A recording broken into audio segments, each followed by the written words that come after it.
Welcome to the Jewish News Channel. We are privileged to be joined by Rabbi Leiby Burnham, Senior Lecturer, Partners Detroit, a division of Yeshiva Beth Yehuda, noted speaker, and a regular columnist in Bina magazine. And he also has a lot of rabbis in the picture there right behind him. Rabbi Burnham, welcome. There you go. Thanks for joining us. And today we're talking about an extremely important topic, a topic that we're all interested in because it's so relevant to us. Devices. Devices are rampant. Smartphones, tablets, laptops, etc. What do we do about our kids? Well, first of all, yeah, I'm against all devices. Devices? What kind of devices are we talking about? Devices are all awesome. Now, devices with a D. Oh, devices, not devices. Okay, got you. And yeah, devices are bad. My kids want to use them. I sort of maybe want them to use them in a healthy way. What do we do? Yeah. So here's my personal philosophy on dealing with devices in the home. For starters, I'm not about to tell anybody what devices they should or should not have. That's obviously something they should be talking about with their Rav. It is a conversation they should be having. I know that our shul is connected with an organization called Yishmareni, which is very, very powerful in keeping a certain level of kedusha and tahara in the devices that you have. So, and I think everyone should have to have some sort of responsibility around that. But that's what we're going to talk about. In my personal philosophy, is not about exactly what devices you have or don't have, but the fact that you should have a plan. Your family should have a plan for your devices and what devices you have, A, and B, what your device usage is. Meaning, today, devices are an incredibly crucial component of many homes, right? Sometimes it's fundamental to people's businesses, and sometimes, like you said, it's a great babysitter, and sometimes it's just something that people are doing because, hey, everyone else is doing that. And I guess there can also be good videos. I mean, videos are everywhere. I'm not even, I'll be honest with you, like, to go into, like, what's good videos, and do you allow your kids to watch this? Should they watch Harry Potter? Should they? That's not my. That's every family. That's sort of their conversation they should be having with their Rav. My conversation is, if you have devices in your home, which again, if you have none, then it's not much of a conversation. Then you probably aren't watching this anyway, right?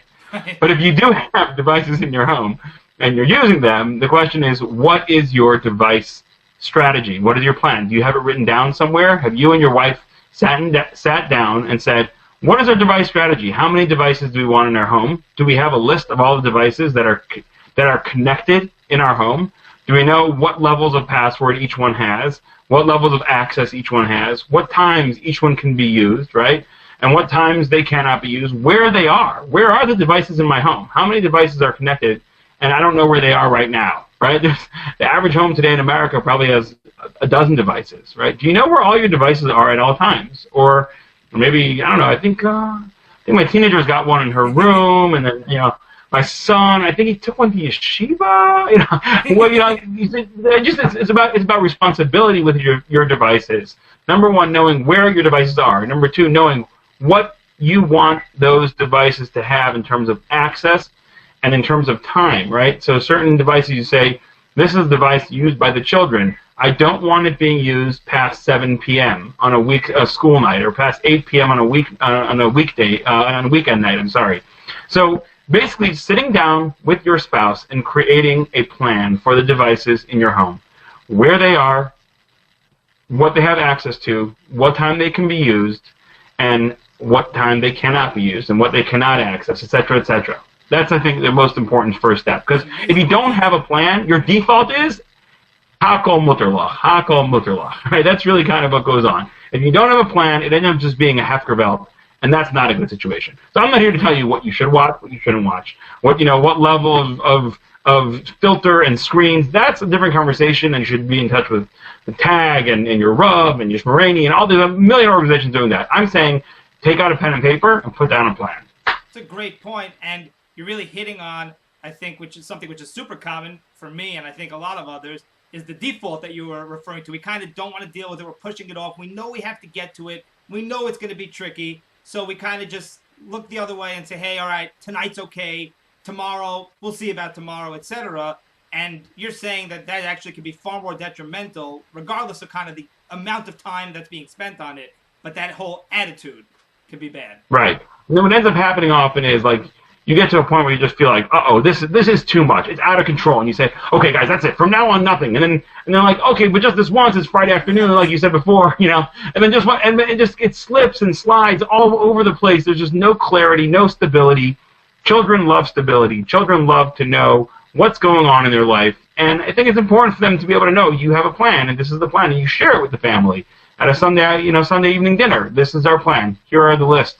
Here are the devices. Here's when they can be used by who, and that kind of thing. Really and how much is the limit for each child of content access per day or whatever it is, but it has to be very clearly specified. And the angle you have there is interesting. It's not just about kind of me having control, being organized, being methodical, but you're saying from the child's standpoint, it's actually healthier for them, would you say, to know that the parents are controlling it and to have that consistency, and they'll actually appreciate it more? 100%. And you'll actually end up finding you have much less arguments about usage and content when it's clearly defined ahead of time than if you're winging it. Because when you're winging it, come on, Mom, I just want to watch this. My friend said it's okay. Her parents allow her to let her watch it. It becomes all kinds of, or it's only 9:30 and my bedtime isn't for another hour. Like, you get into all these arguments and you become the parent who's always saying, no, no, no, no, no, no. You don't want to be that guy. Right. So you have it all set out ahead of time. Say, this is what it is. And then whenever they say to you, well, can we watch this now? Can we do this now? Can I research this right now? I don't know. Check the guide. Right. You're not saying no. Amazing. It's already pre-written. You're just carrying it out. You're not even doing that. You're just sending them to the guide. That's a great, very fundamental stuff there in parenting. Not the guide for the perplexed. It's the guide for the vexed. That's awesome. Now, let's shift gears for a moment and we're talking about kids. Let's talk about ourselves and adults and a husband and wife. There's no question, as was mentioned before, devices are rampant. They're part of lives, as you said, for work, for school. I mean, just in all sorts of ways that aren't necessarily negative. But then you kind of have this fine line where it's like you go too far and you get carried away, and it's really easy to spend a lot of time on a device, and that could annoy a spouse, or a person could feel like you're not paying enough attention to them. That could probably not be the best thing for you. What are your thoughts? Okay, that's an excellent question. And by the way, it's funny because we were joking around in the beginning, as in like devices or the vices, but the truth is that devices are a major vice, right? In the sense that they really are. And I'm not talking about for use in improper ways. I'm talking about even when being used in a kosher way, but they are often a major vice in the sense that they're an addiction. There are like markers of addiction that people display when they get, the dopamine rush, when they look at their phone, when they get a text message, when they get a little vibrate. It's a little vibration in the side of your pocket that's telling you must open me up. And when they check it, there's like a dopamine release. So there's like literally addictive character traits related to devices.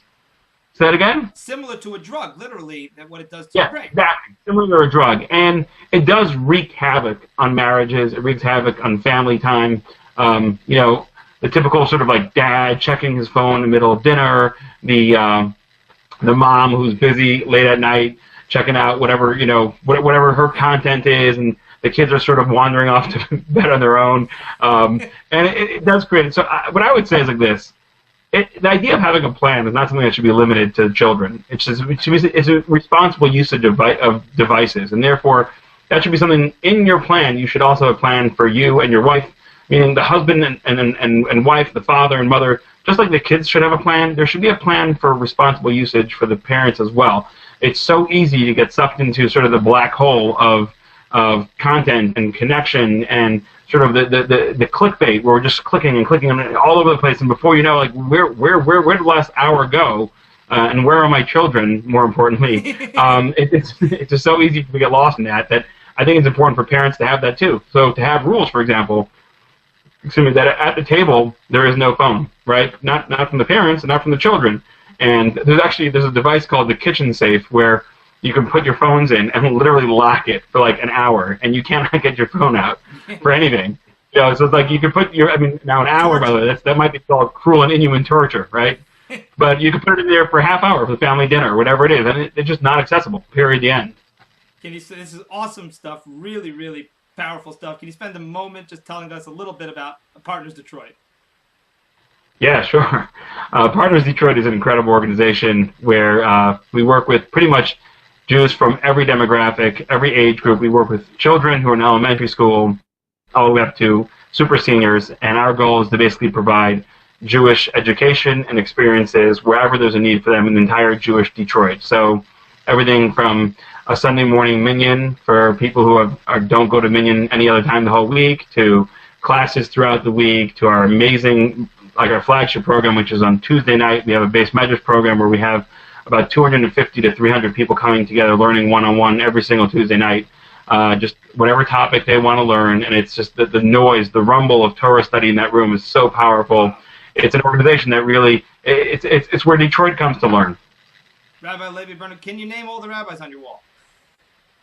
Can I name?